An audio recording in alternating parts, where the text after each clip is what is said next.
যুক্তরাষ্ট্রের president Donald Trump তার দ্বিতীয় মেয়াদের শুরু থেকেই চীনের ওপর শুল্ক আরোপ করেছেন, যার কারণ হিসেবে উল্লেখ করা হয়েছে ফেন্টানাইলের মতো ভয়াবহ ও প্রাণঘাতী মাদক যুক্তরাষ্ট্রের বাজারে প্রবেশে চীনের ভূমিকা। তবে বেইজিংয়ের পক্ষ থেকে বারবারই স্পষ্ট বার্তা দেওয়া হয়েছে, ফেন্টানাইল সংকট যুক্তরাষ্ট্রের সমস্যা এবং চীন এই বিষয়ে ইতোমধ্যেই ব্যাপক কাজ করেছে।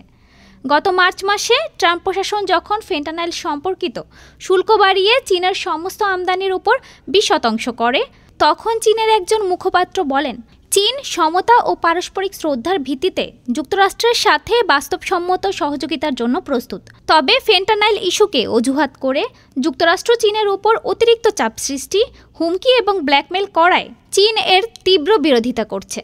এদিকে কয়েক মাস পেরিয়ে গেলেও এই শুল্ক এখনও বলবৎ আছে। অন্যান্য শুল্ক কিছুটা শিথিল হলেও বেইজিং এখন এই ইস্যুটির প্রতি মনোযোগ দিচ্ছে এবং আরও পদক্ষেপ নিতে প্রস্তুত বলে ইঙ্গিত দিয়েছে। ডেস্ক রিপোর্ট, আজ বার্তা।